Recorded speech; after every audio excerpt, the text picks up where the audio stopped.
Hey everybody, back for another live stream episode of the Up North Journal Podcast, episode 450. I want to thank everybody for joining us here on this super podcast Sunday. We can't say the actual name of the big game, so turn your audio down. I will. Just making sure I had audio. Can't take Danny anywhere. No. It's good stuff. All right, we're going to get things shared here real quick, and then we'll get going with the show.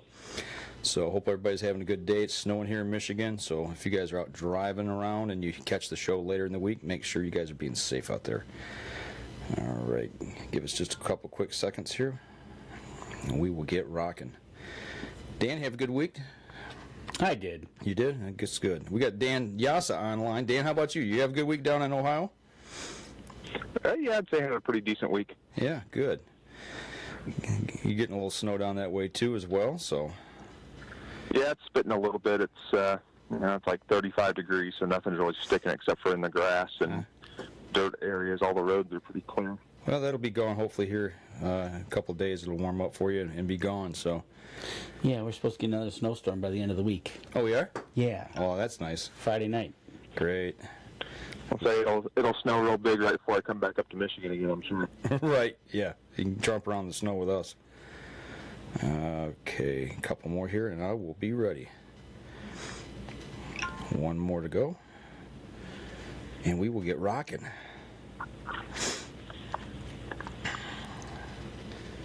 Okay, that's not what I want to do. Doggone it. My thumbs are too big. One more here. Come on. I'm struggling this morning. I haven't had enough coffee yet, man. I already had my 2 cups. Okay. I am ready to rock. Okay, are we ready? Let's go. All right, let me get the recording going here. Stand by in 3, 2, and 1. Welcome back to another episode of the Up North Journal, everybody. I'm your host, Mike Adams, sitting in the snowy cabin today with Dan DeFaw, shoveling snow, drinking coffee. It is snowy. Yeah. Roads aren't too bad, though. Not a lot to do. 23 was not too bad coming over. Are you going to watch the big game? Yep. I'm not. Actually, there's a commercial I want to see. It sounds like it's going to be hilarious. I could care less, but... I know you could care less, but... It's not college football. I got appetizers. Well, you didn't bring me any over. I'm saving them for later. Oh, jeez, I see how you are. That's right. Well, we got a special guest on today. Yes, we do. So, not just a special guest. The one and only special guest. That's right. Mr. Lancaster shooter himself. PSE's own Dan Jasa. What's up, Dan? How you doing, guys? Doing good, man. Doing real good. As before we started the recording, you said it's snowing down there in Ohio, and you're doing a little moving, and you should really be getting ready for Las Vegas. What's up with that? Yeah, Las Vegas starts this coming Friday. We've got 3 days of shooting. We shoot 30 arrows a day, and at the end of it, anyone who shot at 900 gets to go into a shoot-off on Sunday for, I think they're up to $52,000 for the winner this year. $52,000. Wow. Man, I think we need to start learning how to shoot. And I thought, I think the winner Lancaster, he took home $22,000. Something like that, yeah. Yeah. So the $52,000 on the purse is just the payout from the shoot itself. That's not counting any contingency. All the contingency stuff for the winner, they'll probably be pushing $100,000 by the end of it. Wow. That's incredible for slinging arrows. But you got to be good at it. Yeah. You got to be ice like Dan. No kidding. You shot Lancaster this past weekend. Yes, I did. What was that? I can't even imagine. For those of you who don't know Lancaster, the big archery shoot, it was actually televised online, and Dan and I got to watch Dan shoot. Simply incredible, man. That was something else to watch that performance. Thank you. So, kind of tell people how that all transpires. I mean, you just don't go and, hey, we all shoot, and all of a sudden there's a winner. Talk about the process a little bit. So the way Lancaster works is you shoot the first day of qualifying. You'll shoot 60 arrows at a vertical free spot target, and the X counts as 11, then 10, 9, 8, all the way down. You'll shoot your 60 arrows, add up your score at the end of it, and the top 64 go into basically what's like a NCAA basketball bracket. So one shoots against 64, two shoots against 63, et cetera, et cetera. And then once they get down to the top 8, they take the entire amount of arrows that you've shot, all the scores you've shot, add them together, re-rank you 1 through 8, and then it's a shoot up. So 8 will shoot versus 7. The winner of that match shoots against versus 6, et cetera, all the way down until you're shooting against the number 1 guy, and whoever wins gets to take home the money. So the number 1 guy is automatically in the finals. He only shoots 1 time. Yeah. So, yep. The guy that's why qualifying is so important, because if you're in the number 8 spot like I was, I would have had to shoot 7 matches to get to the championship. Where the number 1 guy, the worst he can finish is second. Okay. All right. So qualifying and putting them in the middle is really, really important. But you do have a little bit of room for error with the top 64. Like Braden Galantine, he qualified 59th out of 64, which is very uncharacteristic for him, because he was going into that shoot, he was a world archery ranked number 2 archer in the world. Wow. So he had a not so stellar qualifying session, but he shot his way through on the eliminations, beat all his guys, and made it to the top 8. So right on. You do have a little bit of room for error in the qualifying, but the better you can shoot sets you up better if you do make the top 8. Gotcha. I gotcha. That's awesome. So here you are. You finally made it into the top 8. So you were in round number 1, coming out of the gates. Anything in particular you were? I knew you had the long road to go, obviously with 7 matches to get to the top. But anything mentally you were telling yourself getting into there, up there? Oh no. Once you get to the top 8, like I was telling you, the hard work is getting there. Once you get to the top 8, you get the first couple arrows downrange. You just kind of get into your shot process and start getting a little bit more comfortable. And after that, it's just you're doing what you can do to put them in the middle. Now you took a bow and you set that bow up a week prior. Yeah, I set that bow up Sunday. I got it in and set it up, and I wasn't planning on shooting that bow, but set it up, went to the club, shot a couple rounds of it, and I'm like, this thing's really, really fit me. I don't know if it was where I had my knocking point set up or how. Just something that just clicked right away. So I was still kind of on the fence with it after the first day. Shot a couple more days with it. Shot a really, really good 450 round with it, and I'm like, all right, I'm taking this bow. This is the one I'm going to shoot. So. We got a picture of it up right now online of you shooting that bow and that setup. Run through your setup a little bit and talk about the bow just a touch for the listeners. So it's the new PSC Perform X. It's a 40-inch version, not the 36.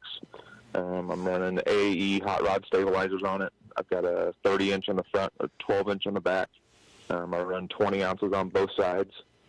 I've got a AAE Freak Show rest on it. I've got a Excel AX3000 sight with a shrewd 29mm mini-mag scope with a 6-power Feather Vision lens. I'm shooting a stand shoot-off release and shooting tank 27 arrows. So you're allowed to use magnification then? Yep. Okay. I didn't know if you could. So yeah, in the Open Pro class, you're not really limited much on what you can bring other than arrow diameter. So your arrow diameter has to be 0.422 inches or smaller. Now, when I was listening to the broadcast, they were definitely talking about the arrows and like the tanks that you were using, and you guys were all using like a fat shafted arrow to get that tear. To get that tear. Yeah, I mean, if you can get a big arrow to tune, it's more beneficial for you, because if you got one kind of close on the outside, the extra diameter may help you catch the line a little bit better. So basically everyone but Braden was shooting 27 size arrows. He was shooting 23s. I know he does a lot of world archery stuff, and they're limited to a 23 diameter. So he was shooting that, was comfortable with it, and thought it was a little bit more forgiving than his 27s he was shooting. So, but yeah, for the most part, everyone's shooting 27 diameter arrows.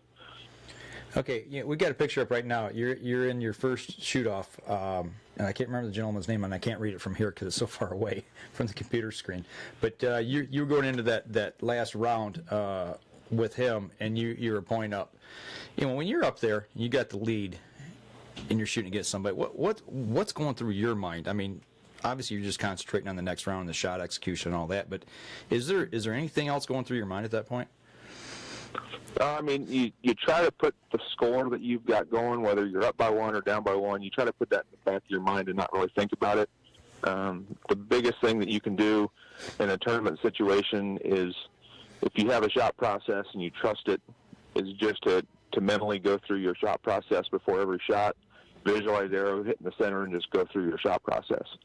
So shooting that kind of stuff helps out a ton for hunting as well, because I mean, you get the same kind of butterflies and jitters you do shooting a tournament like this as you would if a giant buck walks out. So I imagine. I mean, you getting a shot process ingrained into your head where once you start aiming, you don't really ever have to think about what it takes to make that release fire. It just happens. Okay. Now, and I got to imagine that process for you guys has to be quick, because you got 30 seconds to execute the shot. Is that right?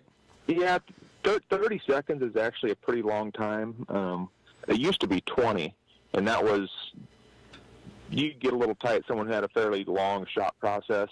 You get down to 6 or 7 seconds before the shot would break. So you really don't have any time like you do in a normal round if something doesn't feel quite right to let down and start over again. Okay. So I've got a fairly quick shot process. So that kind of shooting with 30 seconds, I've got a ton of time. Yeah, that's one of the things the commentators were saying as they were watching each shooter shoot, and they were talking about that as they were like they were saying that, okay, this guy's starting to hang on too long, and they were kind of like, okay, you can, and they were kind of mentioning that, and then he'd like shoot, and then seconds later the noise would go off. Right. You could tell the longer that they were starting to hold it, they're getting shakier, I guess. Yeah, or they'd say you get a ginch in their execution. You'd see them flinch or something. And actually, they made a comment. I don't remember what round it was, but there was a slight something or other on one of the rounds you were shooting, and they made mention of it. But being stone cold, you got the 11. Right. No, they said it a couple times. Typically on something like that, where you're holding it along, on a normal round where you've got like 2 minutes to shoot 3 arrows, I would have let down and started over, but with 30 seconds, you really don't have time to let down. So I gotcha. Makes sense. You go. You shoot now. Right on. Right? You get to a point, you anchor and let it fly, because if you can't with 30 seconds, that's just right. I can only imagine with 20 seconds, it was getting kind of even more intense. Well, I'll tell you what, we're bumping up here close to our first break here. Let's take a break. We'll step outside real quick. We're going to shovel some snow in the break, and we'll be right back after this. For those of y'all on the live stream, hang on. Hang on. We'll save that off. And don't worry, Dan is driving around Ohio looking for a place to get his hair cut.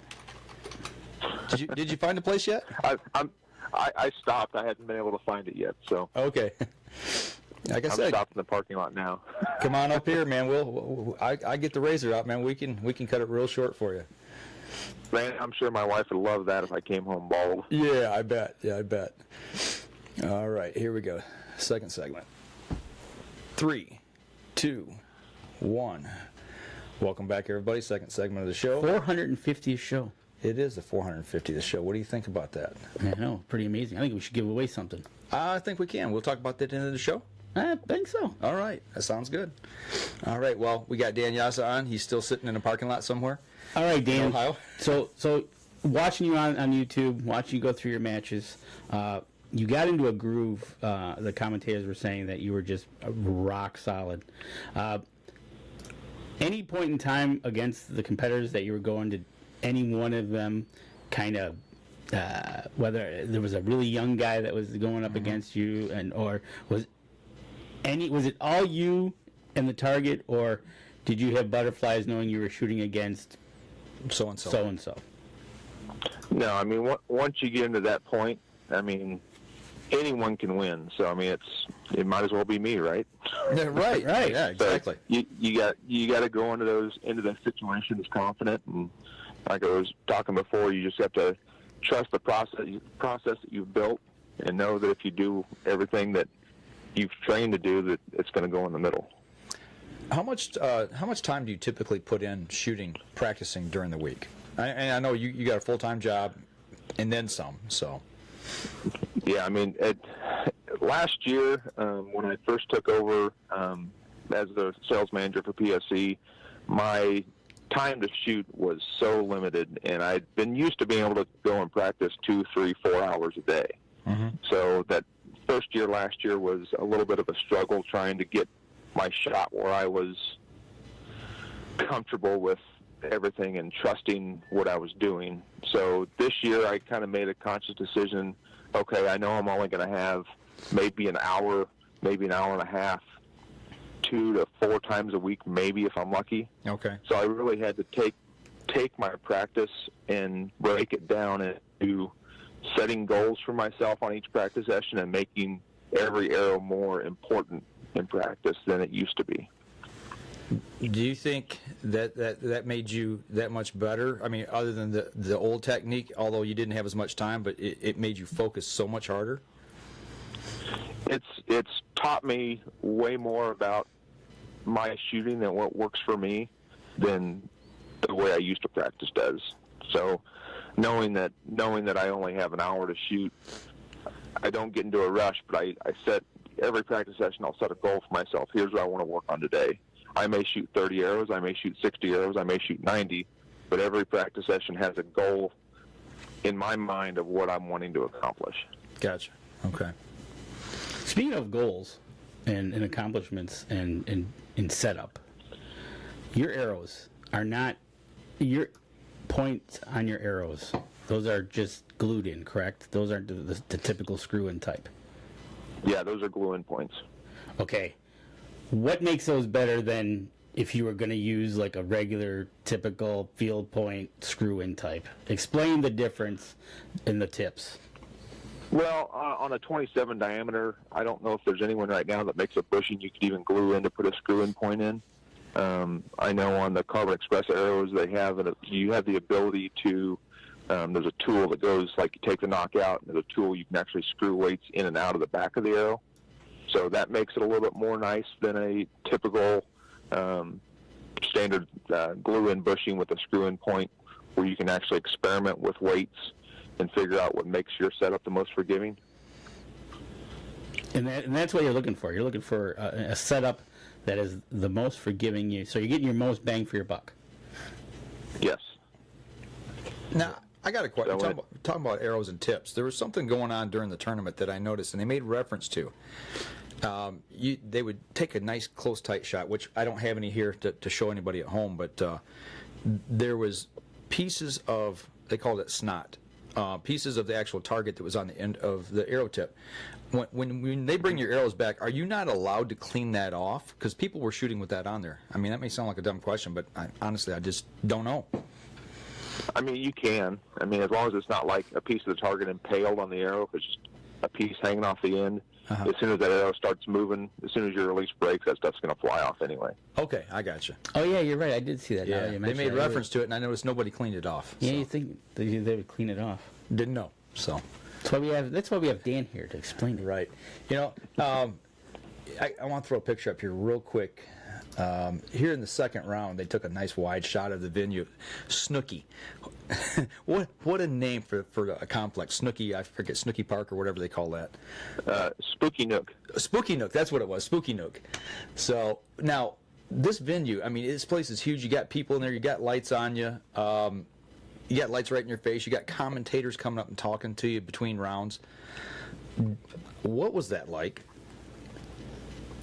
I mean, Rob's done a really good job. His main goal that he said before on this tournament is to put as much pressure on the shooters as he can. Okay. So coming up and talking to you, and he's trying to figure out who's the best pressure shooter that there is. Oh, okay. You know what? I take that as totally the opposite. Tell you the truth. I thought I got a chance to sit down and take a breath and relax just a little. That's what I was thinking, because he would come up to the guys, right, and then ask them, "What's your setup?" or what like Dan, they ask, hey, what's your day job? What's your, kind of, you got 2 jobs. So he's actually trying to put more pressure on you. Yeah, I mean, he's trying to put some focus on you and kind of get in your head a little bit and try to make it interesting. Okay, that's different. I thought that was all for production value. I thought it was to relax the broadcast. shooters. Yeah, well, in the production value of the broadcast, giving you, letting you meet the shooters, through the lens. Well, that so to speak. and knowing what everybody was shooting, right? Just Right. to get the brands out there of what Yep. these guys are all using. So It's kind of like a NASCAR getting the sponsors. it's just like NASCAR, exactly. They all have their shooter shirts on. Yeah. Dan's obviously missing an Up North Journal somewhere on that shirt. We understand that. Well, I must get that fixed somehow. But I'll let Up North Journal pay for my entry fees, and I'll be more than happy to wear an Up North Journal shirt for you Yeah, guys. Danny is going to pay for your travel. I ain't paying for travel. I might get him into a tournament or two. Yeah, and get your room stay, as well. So Danny's got your pocket. If I get him into a tournament, I'm going to be at that tournament. There you go. Yeah. I'll send you guys the entry fee bill for Vegas. Then how's that? No, you don't have to pick like the biggest shoot that there is all year long. The problem with Danny, if he's paying for travel, he'd probably send you a skateboard or something. That's the way he rolls. So, but no, it just so that's interesting to put pressure on. Yeah. That's. Did you feel more pressure by having him do that? No, I mean, like I said, I had a coach when I lived in St. Louis that said archery is living in the 20 seconds it takes you to fire the arrow. Mm-hmm. He goes, if you can find the ability to turn on a switch whenever you start drawing that arrow back to where you're focused and know what you have to do, he goes, you can think about all kinds of other things. You don't have to be focused the entire time you're there. So right. I think that's what makes the really, really good shooters separated from some of the others. Is I used to try to be, when I first started, mm-hmm. I'd shoot a 60 arrow round at Indoor National that takes 4.5 hours. I'd try to be focused the entire 4 hours.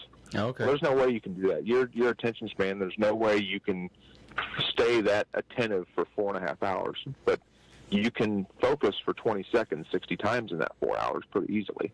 Yeah, that makes sense. He is exactly what bowling is. Yeah. Bowling is the same way. Yeah. You get up to go bowling.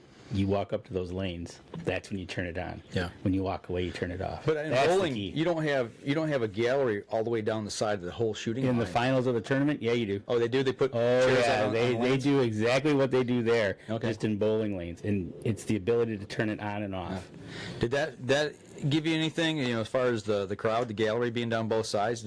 I imagine you're so focused, all you're seeing is the target. Well, I mean, the venue they have set up there now is nothing like it used to be when Rob used to have this tournament inside of Lancaster Archery Supply. Okay. So in the basement, it was a really, really small room. I think they probably had 20 bales up, but they'd take the furthest two to the left bales, and those would be the two that we'd shoot on. And then they had chairs lined up at an angle basically to like 4 bales over. So you used to feel like you were way more closed in and way more claustrophobic in the old venue. Where this one now, when you've got the lights on you, mm-hmm. It's like looking into like if you're in a house at night and you look out and there's a light outside, you can see it, but no one can see in your house. Right. It's kind of the same way. I mean, when you got the lights on, you really can't see much of anything. Yeah. Okay. Yeah. This picture we got up now, it shows the lights by you on the shooting platforms. So I know exactly what you're talking about. How far were you shooting? It's 20 yards. Okay, 20 yards. Now, here's another reference that they made to. Now, before you got into this, you must have practiced somewhere. And they commented on when you now come up to this stage, the lighting is different, and so it changes everything? Yeah, so the practice, so behind the stage and everything, they had a practice area set up so people that were coming up could practice, get their arrows in, get kind of loosened up, and make any slight adjustments they need to their sight. They tried to make that lighting out there exactly the same as it was on the stage. Now, it was pretty close, but it wasn't exactly the same. So, like my first match, I was on the right-hand side of the stage, and the right-hand lights were just blaring in your face, and I drew back the first time and looked at my peep sight, and I couldn't see my dot or my scope. I couldn't see anything. I was like, what the heck is going on here? And it took me a minute to find it. And once I figured that out, it's like, okay, now I know what I need to do to get on target and get an arrow off quick. So what you did is you switched sides. Well, the person coming up gets to pick which side they want to shoot from. Oh, because they're the higher qualifier, obviously. Because they're the higher qualifier, yep. So typically what will happen is they don't want, the person coming up doesn't want the person that's on the stage to be comfortable. So typically they'll make you move. Okay. Mental game. So, and the lighting on the right side was way more intense than the left side of the stage. So my third match, when the guy said he wanted to shoot from the right side, I was like, good, because I can see way better over here than I can on the right side. Right. Do you think the second round, the person you shot against, like I say, I can't see the names from here. The computer screen's so far away from me. But do you think that had anything to do? Because, I mean, he dropped, I think, 3 or 4 points in that match against you. Do you think that lighting may have had something to do with it? Because they never made reference to it. No, I don't think so. John's a guy. He's been around a long time. He's made the shoot off in Vegas once or twice. I mean, he's a really, really good shooter, but he's a guy that has a really, really long shot process. Okay. So I know he has a tendency that if his shot doesn't go right, he lets down a decent amount. Mm-hmm. So I think that probably played more into it than the lighting did. It was the fact that you only got 30 seconds and you've got to get through your shot. If you don't, the longer you hold, the more your dot starts to move around and you start to get uncomfortable, and things may happen that typically don't happen to you when you're shooting a normal round. I gotcha. Okay. Yeah, I know. He had the 900 buckle. If I remember right, he had a 900 buckle. Oh, okay. Yeah. Well, I think when you get to this level, there's nobody there's no slouches there. No, well, and look at, you can tell the competition how tight it is, because Dan knows pretty much how all these other shooters shoot. Yeah. You know, so he's been watching them and studying them and going back and forth. Probably shot against them numerous times as well. So I've shot most of the guys that were there in the Open Pro class. I've shot with them so many times. I mean, I think there was 130 of us there, and 95% of them you see at every big tournament you go to. Okay. Great. So, and now when you were shooting against the young kid, you needed to go to a shoot-off. But when we come back from break, we'll find out how tight that shoot-off got. All right. So we're going to step outside. We'll be right back after this. Okay, everybody in the live stream, hang on. Yeah, I tell you what, the production value of what they did there, Dan, to me, working in TV, I can appreciate that. And they did a real nice job, as far as putting on a good broadcast and quality broadcast, and announcing the whole 9 yards was really good. Yeah, it was. Really good. Yeah, Rob does so much for the sport of archery, and we may want to talk about this later too. That, I mean, his goals are to make archery here what it is in Europe. Okay. In Europe, if you're a pro archer, you can't even go to McDonald's and not get asked for your autograph. So it's like NASCAR here. Yeah, I mean, well, I remember Rio Wild was telling me he was in the gym at one of the World Cups in China, I think it was. Uh-huh. He said he was running on the treadmill, and he said he had like 6 or 7 people come in the middle of his workout and say, "Hey, can you sign this for me? Hey, can you sign this for me?" Wow. So, I mean, it's on the other side of the pond, archery is way bigger, and it's a format kind of like this, so they get a little bit more exposure, they get a little bit more excitement around archery in general. I got you. Okay. Like I said, the actual production value of what they did was awesome. I mean, they did a real nice job. So. Yeah, he's come a long way. I mean, if you go back 4 or 5 years, you can go back on Lancaster's YouTube page and watch the shoot-ups from the last, 7, 8, 9 years. They've been recording it and putting it on YouTube. And they're just getting better and better. And just see the differences in what's been happening and the steps that he's taken to make this a world-class event. Yeah. Okay. Gotcha. All right. You ready, Dan? Yep. Okay. Here we go. Yep. Stand by. 3, 2, 1. Welcome back. Third segment of the show. Still talking Our Lancaster. 450th show. We've done a few. Yes. 2 or 3. 400. And we still got Dan on the line. Yes, we do. And during his match, he ended up going to a shoot-off. And Well, he shot up against a young guy. I mean, a real young guy. I mean, we're not that old, but 19-year-old kid. What, are you thinking, yeah, okay, we got this young guy coming. I mean, obviously you know him, but, you got a young guy trying to put a bullseye on your back and take you down. Yeah, this kid, Jacob Pettit, I believe his name is, He's kind of come out of nowhere this year. I know he's got a really, really good coach out in Colorado Springs, Bill Pellegrino. He's been around a long time, and I think the kid has obviously found something in what he's taught him. And I know at the Iowa Pro-Am, which was right before the ATA show, he ended up getting second. He was in a three-way tie with two of arguably the best shooters in the world, Jesse Broadwater and Dave Cousins, and he came out second. So he's got a bright future ahead of him, and so he actually qualified number one through the qualifications. He only dropped 1X through 60 arrows. Wow! So I mean, the kid is no slouch, and I knew when he came up I was going to have to be on my game. And you were, but so was he, and you went to a shoot-off. And now, when you get to a shoot-off, you shoot an arrow and see who's closest to the X. Well, they needed to bring out a micrometer. It went to a third arrow. Right. Yeah. So you shoot. Yeah. So typically in world archery, if you're tied after, they do 15 arrow matches instead of 12 arrow matches. If you're tied after 15 arrows, it's one arrow closest to the center. So Rob's kind of modified it just to give it a little bit better production value and give a little bit more excitement. You shoot one arrow. If you're still tied after that, you shoot another arrow. If you're still tied after that, the third arrow is closest to center. Okay. You know, and I got a picture up here of you right now at full draw in that round. You look a lot more serious. Yeah, he was putting it in there. He was. Yeah. You could tell it was on the line at this point. And then they ended up going to a third arrow, and they both shot. And then they had to bring out the micrometer. Well, Dan's got his binoculars up here at this point. Well, after he shot that last one, I think that's when he pulled out the binoculars. And the commentary even said, Dan's even using his binoculars to see. Is that the closest you've ever won a match by? Yeah, I mean, definitely. What they say, 5/1000ths of an inch is what the difference was. Yes. So yeah, I mean, that's as narrow as I've ever escaped a shoot off and been on the good side of it. So that's just incredible. We got a picture of that up on the screen, and it was like, you want to talk about waiting. Yeah.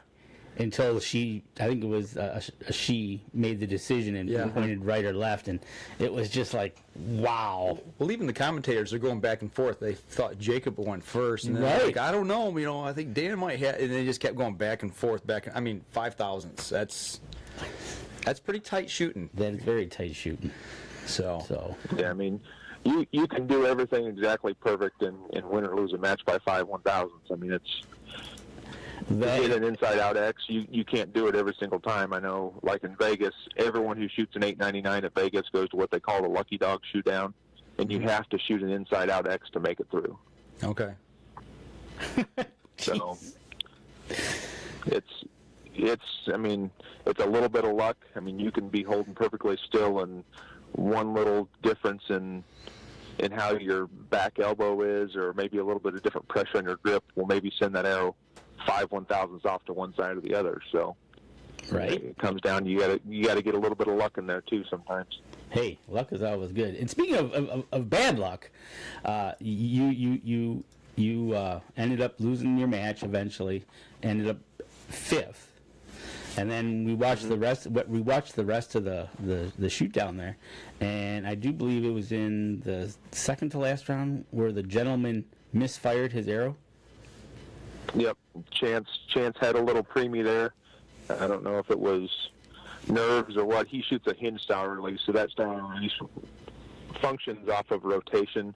And if you put too much pressure on, like your middle or ring finger, it'll just cause that release to rotate just a little bit more than it normally does, and it'll go off. And I tell you what, when you were watching it, if you weren't watching it, you didn't kind of get it. Yeah. Because there came this hush over the crowd. And I turned my back for a second. I missed it. I'm like, what happened? And it's like somebody ran over their dog. Right. And I'm like, and even the commentators were like hushed. And it was like, and then I looked at, they showed his 3 arrows, and he was missing the top arrow. And I'm like, well, where did that go? Yeah. And we had to go back to the replay that you actually catch it going over the backstop. Yeah. Has that? Yeah, he got a pretty unlucky break there.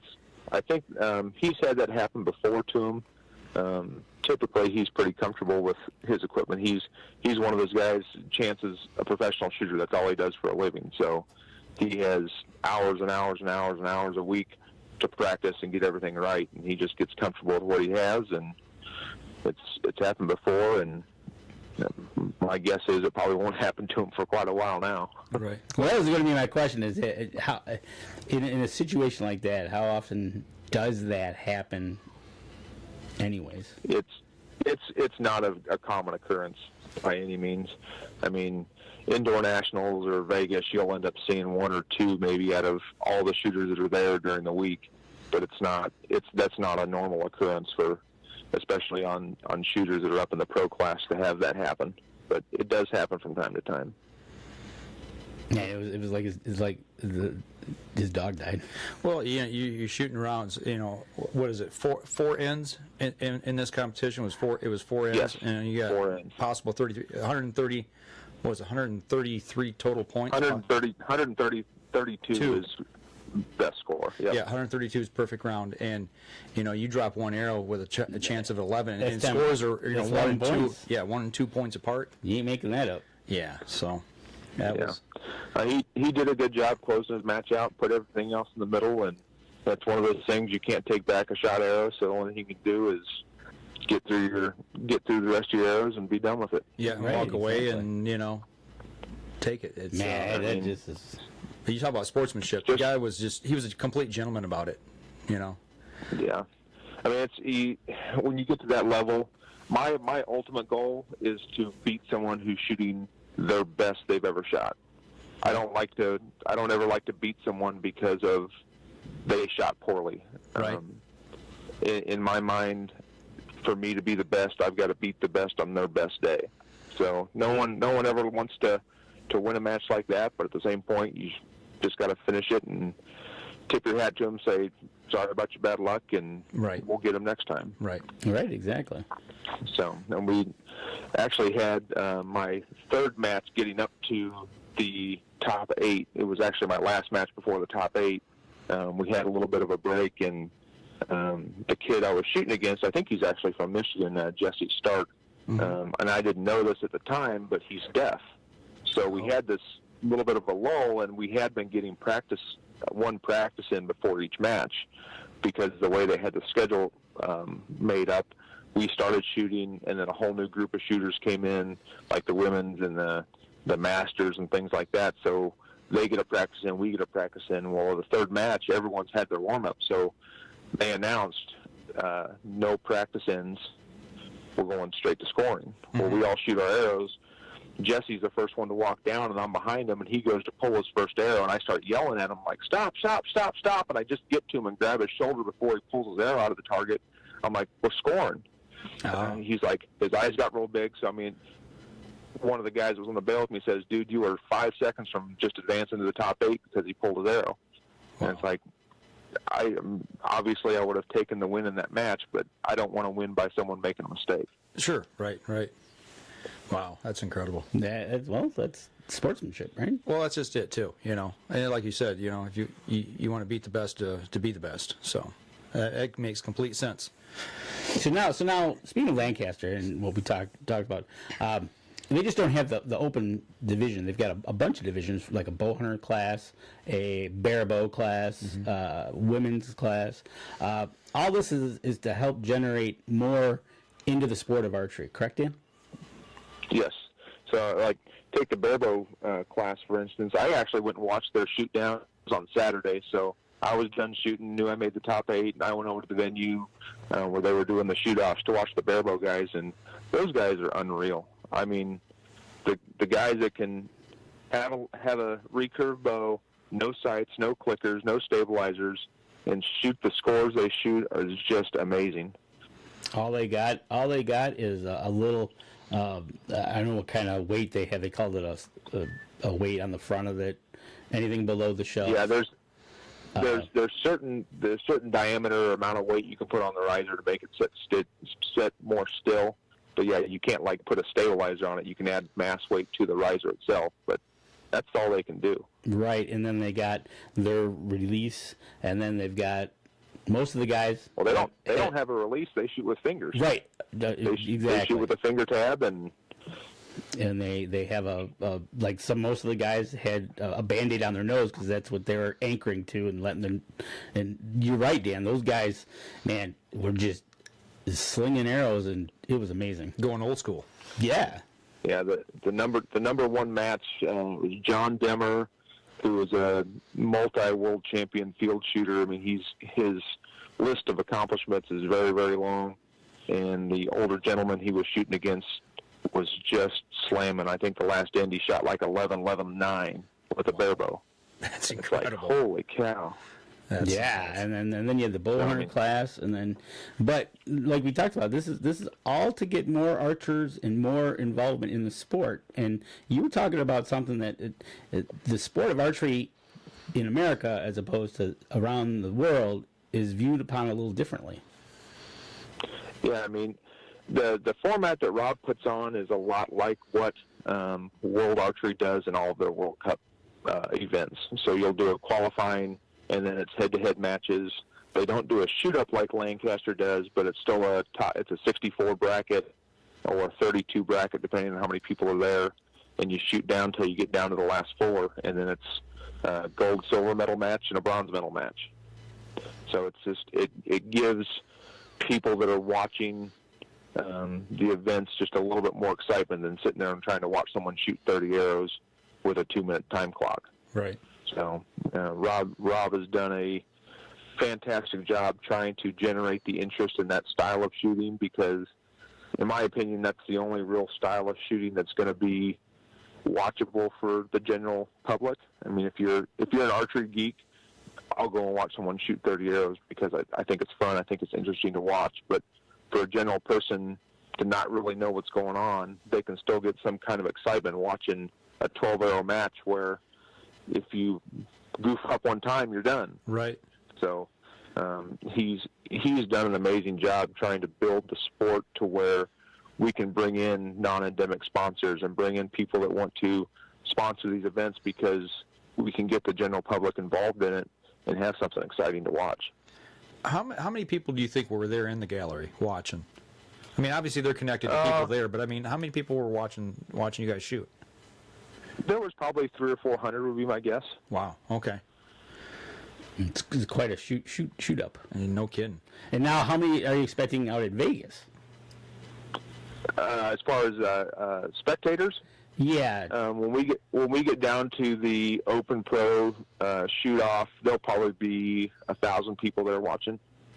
So if they keep going the way they're going to bring in those sponsors, right? Then they show that, and then they can put a value to it of being watched. Mm-hmm. Absolutely, that just opens the door for kind of like the NASCAR style, right? Right. You're going to have these guys starting to have different types, but not just your archery sponsors all over your jerseys. You're going to start having other sponsors. Yeah, outside the sport. Yeah. Yep, exactly, and that's the whole key to it, right? One would hope. And the interesting part about the head-to-head matches is, I mean, anyone that makes that top 64 can string 12 X's together.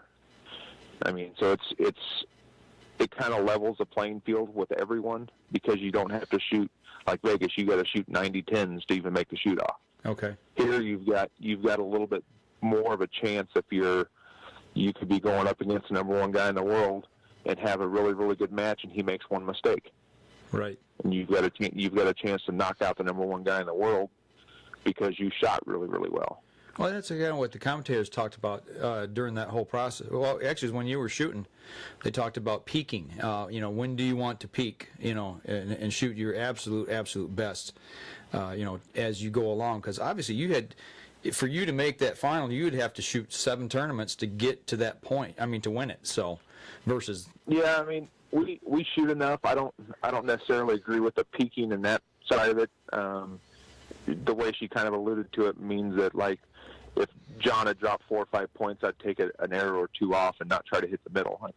I'm just going to try to shoot the middle no matter what. No, right. I mean, no one's going to go into that style of tournament and let up a little bit because you got a lead on someone. Right. You can't do that.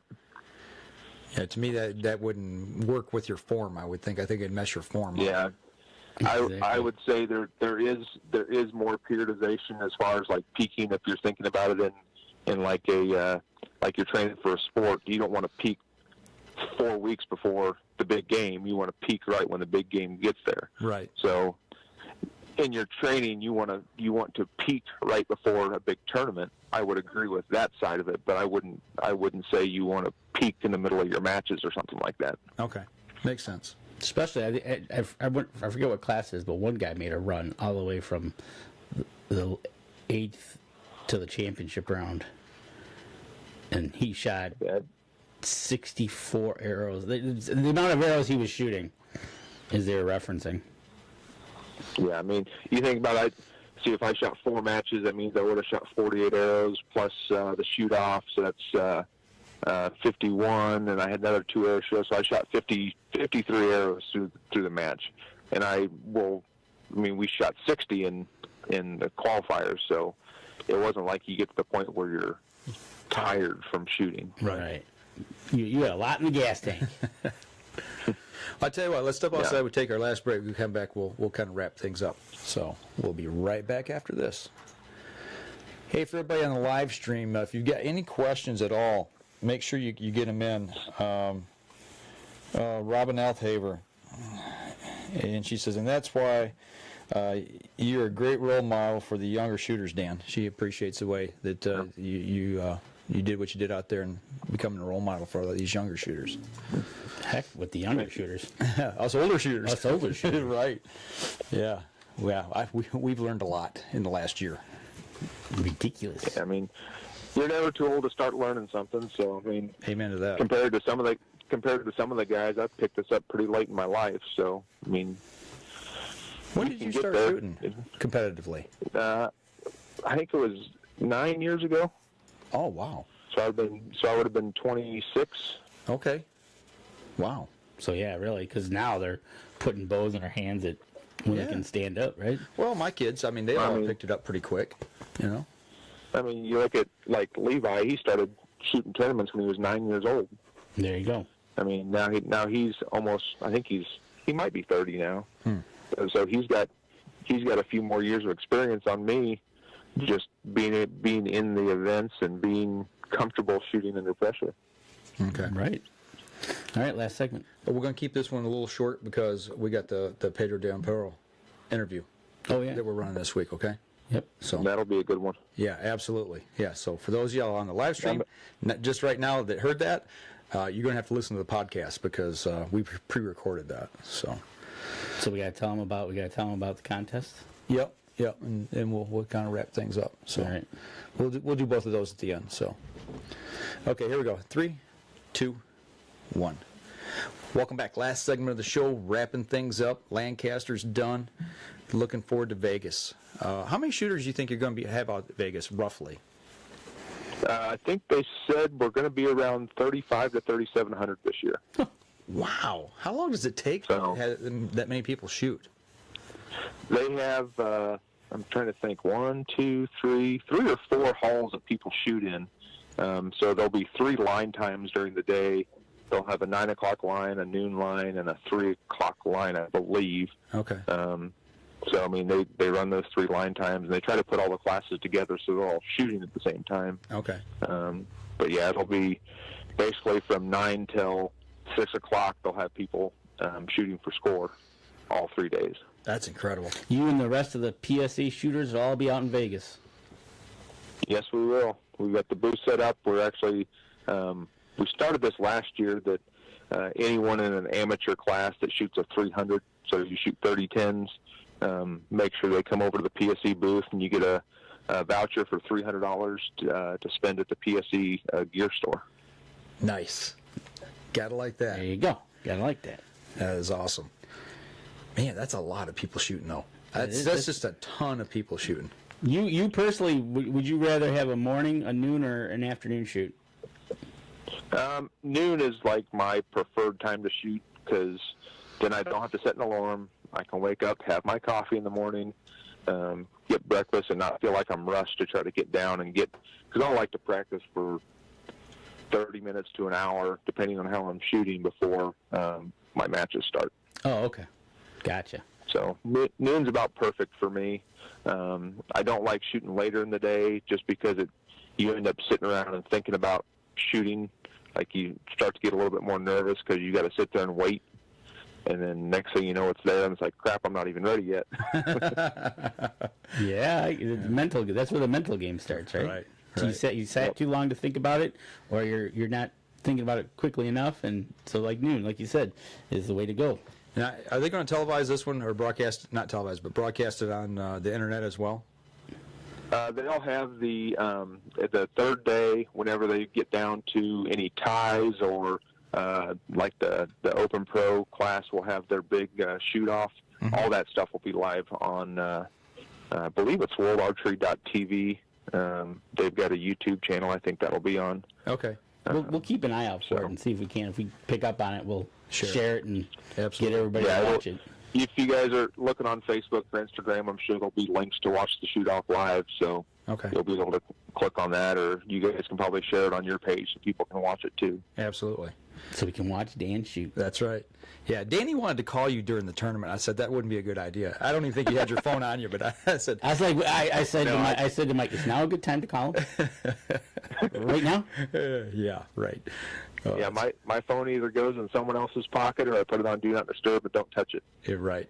I wouldn't even make it. Yeah, it'd be somewhere far away from me at that point. Yeah, middle of a shoot off, and you got your back pocket and you feel it vibrate as you're at full draw. Right. Yeah, that's not a good thing to take your mind off your feeling your phone vibrating in your pocket. No kidding. Don't worry, we were rooting all in fun. Yeah. No kidding. It was exciting. I mean, I got to say, watching somebody that I know shoot in a tournament like that, it was fun. It was fun being on this side of the camera, on the back end, watching and rooting you on. That was pretty cool. So, thank you. Looking here at the rest of the show and everything, Dan, we've got an announcement on a contest that we're going to start running here next week, or during this week. During this week. Okay. You want to kind of break it down for us and let everybody know what we're doing? Yeah, so our friends at Carbon Express are going to help us do a little giveaway here. We're going to be giving away a half dozen of SDS Mayhems. You didn't have that in your phone, do you? Yeah, well, I'm trying to monitor, and I didn't write it down. Right. A shirt and a hat. Do a little giveaway for our 450th show. But you're gonna have to do a little sharing as usual, right? Though. Yep. But you're gonna have to share, obviously, like our page and like Carbon Express. But we need you to come onto the show thread and share the show itself. Yep, the live stream portion of the show. If you could do that for us this week, and actually make a comment on the show and as well. And tag some people in the show. So we want you to share the show. Yep.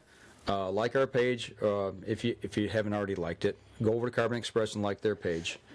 And then and make a comment within the show. Do that this week and do it next week. Yeah, we're going to run for a couple of weeks so everybody gets a chance to watch the show and notice we put this at the end of the show. So that's right. Yeah, so we're going to have a little giveaway and then we'll have a drawing and we'll be giving away a half dozen arrows, a shirt and a hat. So make sure you get into that. And we'll have more information on our Facebook page. We'll definitely remind you where to go find the instructions and just make sure you do some sharing. Right on. Hey, we got a little time left here in the show, and we've saved that because, Dan, when we were at ATA, you set us up with somebody to do an interview with that was absolutely lights out. We can't thank you enough. You set us up with Pedro de Ampuero from Spain. He's an international hunter.